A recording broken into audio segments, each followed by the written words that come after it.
नमस्कार, मैं वाल्मीकि आपका अपने चैनल पामिस्ट्री बाय वाल्मीकि में स्वागत करता हूँ।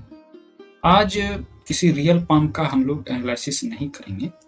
इसके बदले एक नया सीरीज शुरू करने जा रहा हूँ, जिसमें उन सभी पक्षों पर हम लोग डिस्कस करेंगे जो एक पामिस्ट बनने के लिए या एक हस्तरेखा का एक होता है ना, एक बेसिक नॉलेज जानने के लिए जो आवश्यक चीज़ें होती हैं, वह सभी चीज़ों का यहाँ डिस्कस करूँगा। इसी क्रम में सबसे पहले मैं जो शुरुआत करना चाहता हूँ वह है हथेली पर विविध जो ग्रह हैं उसके स्थान कहाँ हैं और हथेली पर उसके क्या परिणाम होते हैं। उन सभी विषयों पर, चूंकि नवोग्रह होते हैं, नवोग्रह के हथेली पर अलग अलग जगहों पर उनका स्थान माना गया है और हाथ की बनावट के आधार पर उन ग्रहों की विशेषता का अध्ययन हस्तरेखा में किया जाता है। मैं एक बहुत ही बेसिक और विदाउट एनी लेंदी, लेकिन इतना मैं जरूर प्रयास करूंगा इस संबंध में चर्चा करने का कि एक साधारण व्यक्ति जिन्हें इसमें थोड़ी बहुत रुचि हो वह भी एक अच्छा हस्तरेखा परीक्षक बन सके। तो आइए हम लोग इस कड़ी में सबसे पहले गुरु पर्वत पर बात करते हैं। यहाँ पर मैंने पर्वत शब्द का नाम लिया। पर्वत का मतलब होता है कि हथेली पर जिस ग्रह का स्थान हथेली के जिस भाग पर होता है उस विशेष भाग को, उस ग्रह विशेष का पर्वत कहा जाता है। चलिए हम लोग चर्चा में आगे बढ़ते हैं। वह है गुरु पर्वत और उसकी विशेषताएं। देखिए, जैसा कि एक आम हस्त मैंने यहाँ पर लिया है और इस पर मैं ड्राइंग करूंगा कि आखिर गुरु पर्वत किसी हथेली पर कहाँ होता है। तो देखिए, यह जो पहला आप उंगली देख रहे हैं, यह इसे तर्जनी उंगली कहा जाता है या इंग्लिश में इसे फर्स्ट फिंगर भी कहा जाता है। अब इस तर्जनी उंगली के निचले भाग, जहां से उंगली शुरू होती है, ये देखिए यहां, और इन दोनों उंगली मध्यमा या मिडिल फिंगर के बीच से एक नीचे रेखा खींची जाए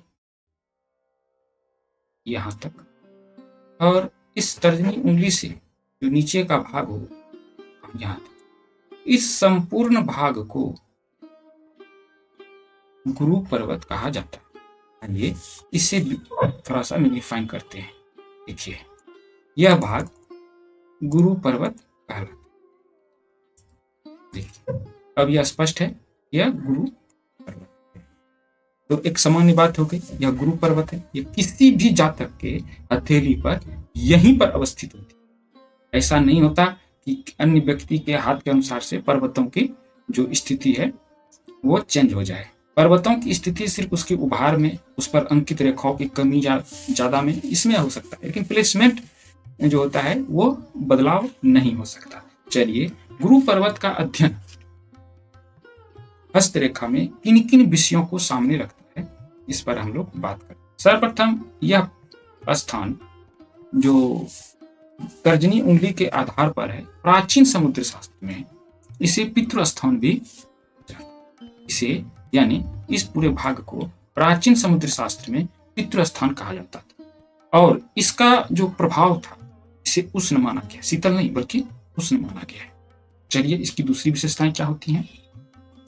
इस गुरु पर्वत के आधार पर नेतृत्व की इच्छा, अहंकार, गर्व, महत्वाकांक्षा, सम्मान पाने की इच्छा, ये सभी इसी पर्वत के आधार पर यह मानसिकता तय की जाती है।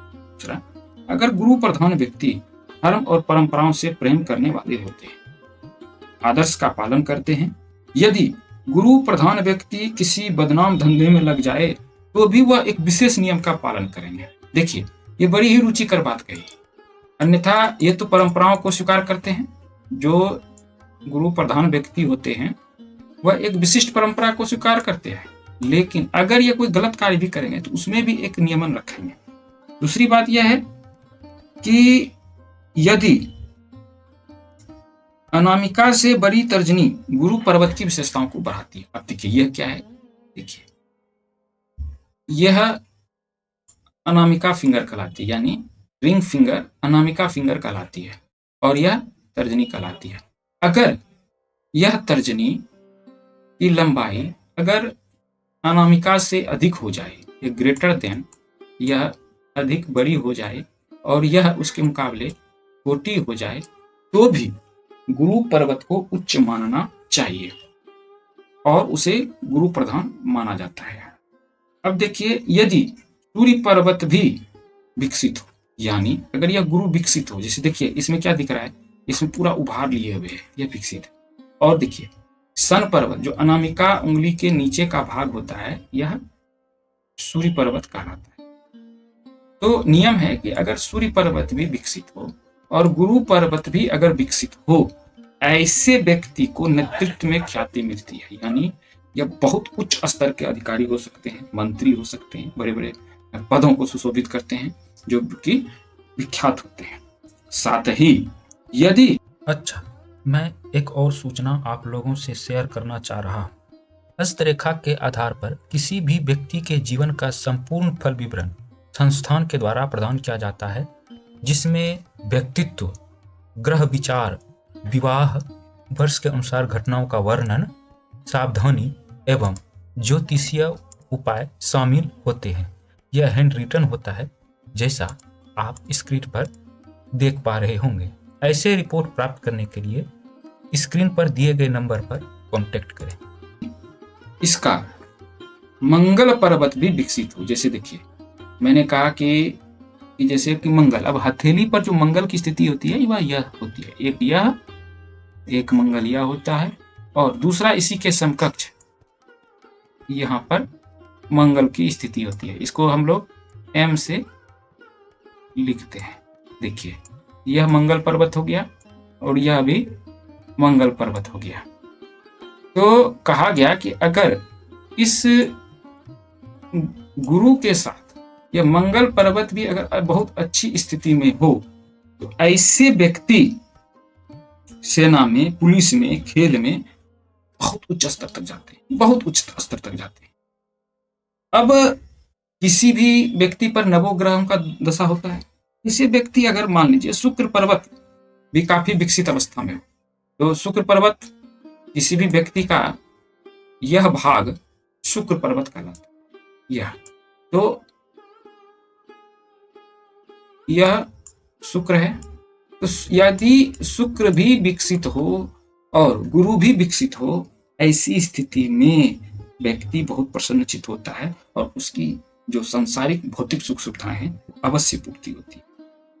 अगर गुरु पर्वत के साथ चंद्र पर्वत विकसित हो, देखिए यह भाग अभी मैं सबों पर बनाऊंगा वीडियो, तो कृपया करके ऐसा कमेंट ना करें कि आपने चंद्र पर्वत को बहुत छोटा दिखाया, मंगल को ज्यादा दिखाया। मैं अभी विशेषकर गुरु पर्वत की विशेषताओं पर बात कर रहा हूं। तो मैंने कहा कि अगर चंद्र पर्वत भी अच्छी स्थिति में हो और गुरु पर्वत भी अच्छी स्थिति में हो, तो ऐसे व्यक्ति कला के क्षेत्र में नेतृत्व प्राप्त करते हैं, बहुत बड़ा कलाकार बनता है। लेकिन अब आते हैं इसके जस्ट नकारात्मक प्रभाव के पास। देखिए नकारात्मक प्रभाव क्या हो सकते हैं, तो उन सभी को एक एक करके देख सकते हैं कि भाई नकारात्मक इसमें क्या क्या प्रभाव होंगे। पहला, अगर गुरु पर्वत धसा हुआ अविकसित हो, तो ऐसी भी स्थिति में व्यक्ति महत्वाकांक्षा विहीन हो जाते हैं, उन्हें उनके जीवन में निराशा का भाव आ जाता है, वे अवसाद से ग्रस्त रहते हैं और जो इच्छा शक्ति है उसमें बहुत कमी आ जाती है। साथ ही ऐसे व्यक्ति अगर जो निगेटिव ग्रह है, जैसे कि राहु, अगर राहु के साथ अगर नीच का अगर गुरु हो, तो वैसी स्थिति में व्यक्ति अपराधी भी बनता है। साथ ही हम लोग यह भी जान सकते हैं कि जो गुरु प्रधान व्यक्ति होते हैं वो खाने पीने के बहुत शौकीन होते हैं, तो मानता स्वस्थ रहते हैं, लेकिन चूंकि उसका स्वभाव उष्ण होता है, इसलिए बाद में ब्लड प्रेशर की भी आशंका हो सकती है। क्योंकि ये खाने पीने में बहुत रुचि रखते हैं, तो इन्हें इसके कारण पाचन संबंधी रोग भी हो सकते हैं। तो आज पार्ट 1 में हम लोगों ने जो भी बातें की, सीमित बातें की, वह था गुरु पर्वत की स्थिति और अन्य पर्वतों के साथ पड़ने वाले इसके प्रभाव के ऊपर एक बिल्कुल ही बेसिक चर्चा की। नेक्स्ट पार्ट में इसी गुरु पर्वत पर बनने वाले विभिन्न चिन्हों के बारे में हम लोग और उसके जो भी इफेक्ट होते हैं उस पर हम लोग बात करेंगे।